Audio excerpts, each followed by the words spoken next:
दिनांक 1 फरवरी 2026 को PNB bank के उच्च अधिकारियों द्वारा थाने पर एक एफआईआर दर्ज कराई जाती है कि बैंक में गोल्ड लोन का फ्रॉड हुआ है, जिसमें अराउंड 4 से 5 किलो के गोल्ड का घपला प्रथम दृष्टया पाया जाता है।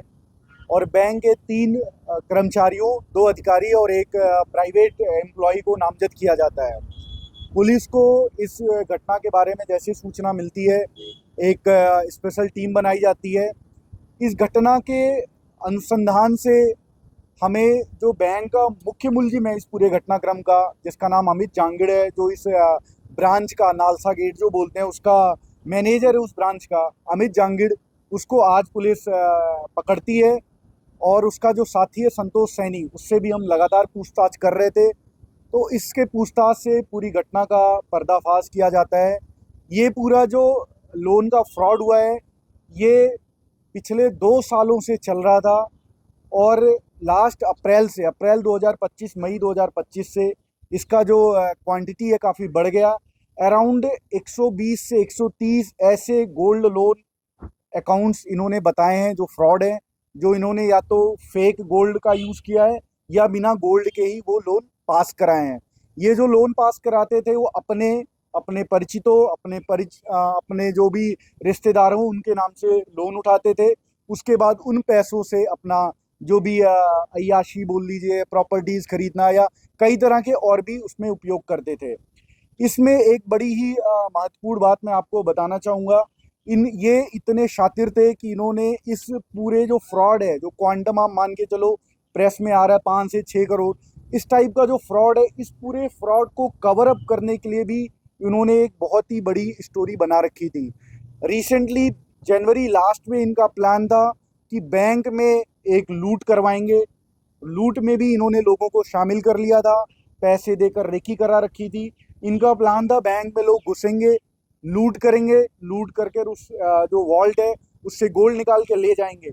और ये लूट में पहले ही इन्होंने जो गोल्ड था वो पार कर लिया था, और उस लूट में उस गोल्ड को दिखाएंगे कि ये गोल्ड बैंक के सिस्टम से बाहर हो गया, जिससे कि इनका जो 5-6 करोड़ का फ्रॉड है वो उस लूट की आड़ में आ जाए। तो पुलिस को जैसे ही सूचना मिलती है इस पे कार्रवाई करते हैं हम। इनकी जो भी सारे प्लान है, सारे षड्यंत्र, उसका खुलासा हो चुका है। जो भी गोल्ड सिस्टम से बाहर गया हुआ था, हमने मैक्सिमम रिकवरी, हम मान के चलें सारी रिकवरी हमारी टीम ने कर ली है। और इनका जो भी जितने भी इन्होंने कबूले हैं लोन फ्रॉड अकाउंट्स जो भी कबूले हैं, उनके बारे में अब एक एक करके हम जांच कर रहे हैं, उनकी फोरेंसिक से जांच कराएंगे और इस पूरे फाइल है उसको तैयार करेंगे। इसमें अभी हमने पूछताछ की, कई ऐसे तथ्य सामने आए हैं जो मैं आपके माध्यम से भी बताना चाहूँगा। जो सिस्टम था, इसमें ऑडिट सिस्टम था, उसमें भी कई खामियां ऐसी नज़र आई हैं जिसकी वजह से ये पॉसिबिलिटी बन पाई कि इतने बड़े लेवल पे लोन फ्रॉड हुआ है। तो कई ऐसी भी चीज़ें आई हैं जो हम उम्मीद करेंगे बैंक का जो मैनेजमेंट होता है, कोई भी बैंक हो, उसमें वो सिस्टम में आए। अदरवाइज ऐसे फ्रॉड कई जगहों पे हो जाएंगे, हमें पता नहीं चलेगा।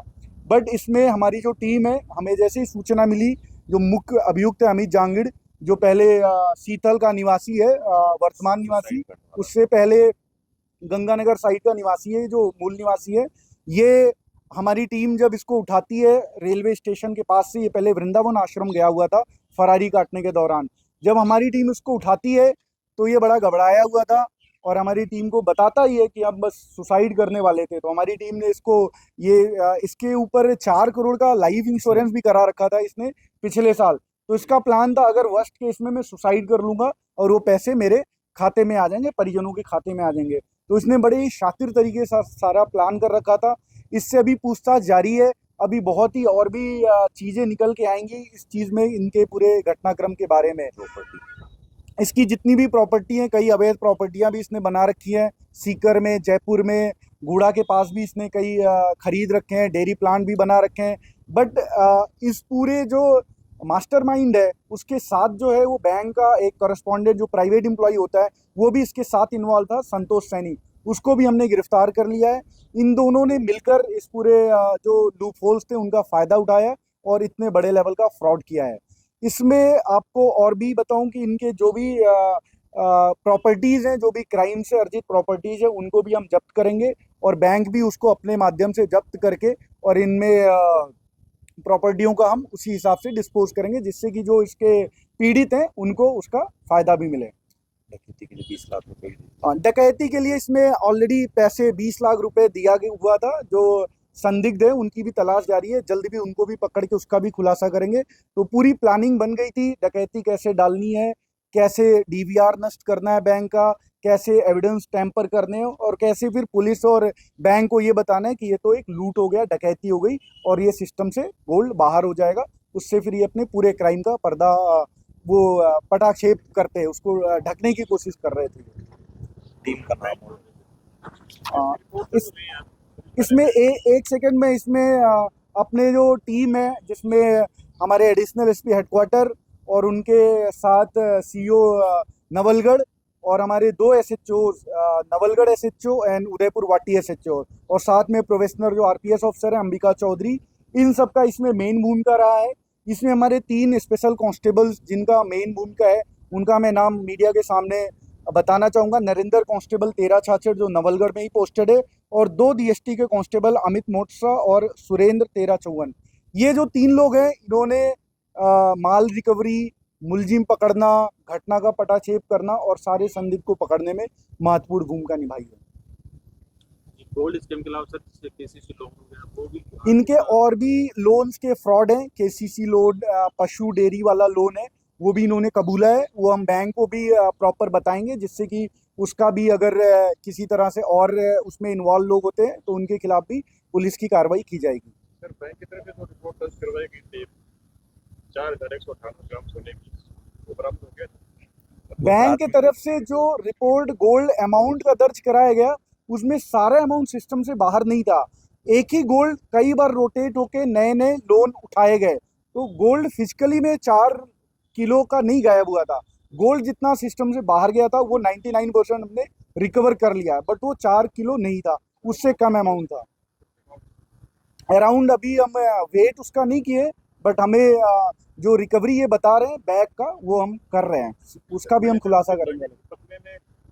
रिपोर्ट दर्ज करवाई थी कल, नहीं, वो एक्चुअली में जब बैंक की तरफ से ऑडिट शुरू हुआ और बैंक ने इनके खिलाफ एक्शन लेकर इनको सस्पेंड किया, तो इनको आइडिया लग गया था कि there would be legal action, तो ये अपने घर वालों के साथ प्लान बनाकर फरार हो गया। तो इसको गुड़ा थाने में ये रिपोर्ट शायद 25 जनवरी के आसपास गुमशुदगी दर्ज कराई गई थी। तब तक बैंक की तरफ से हमारे पास कंप्लेन नहीं आया था, इस टाइप के फ्रॉड की जानकारी नहीं आई थी।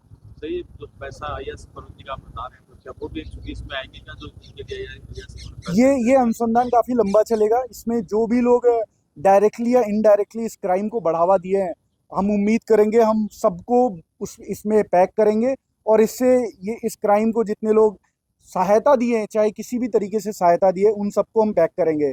या अय्याशी के जो पार्टनर हैं या क्राइम के संपत्ति के बंटवारे में जो पार्टनर है, उन सबको हम इसमें पैक करेंगे। आरोपियों के बैंक अकाउंट आरोपियों के बैंक अकाउंट बैंक ने उसी समय जैसे इनकी टीम आई थी, सारे बैंक अकाउंट फ्रीज हो चुके हैं, और भी इनके जो अभी डिटेल्स आ रहे हैं, और भी बैंकों में इनके जो प्रॉपर्टीज है उनकी फ्रीज की प्रक्रिया चालू है। कुछ आज भी इनके दूसरे बैंकों से लोन लेकर अभी 2 लोगों को हमने गिरफ्तार किया है, जिसका नाम अमित जांगिड़ है जो बैंक का मैनेजर था, और दूसरा संतोष सैनी है जो वीसी था, बैंकिंग कॉरेस्पॉन्डेंट था। फिर कुछ पीड़ित जो सोशल मीडिया पर अन्य मीडिया पर आ रहे थे, पीड़ित बता रहे थे, उनको फिर से पूछताछ के लिए किया था। जो इसमें जेन्युइन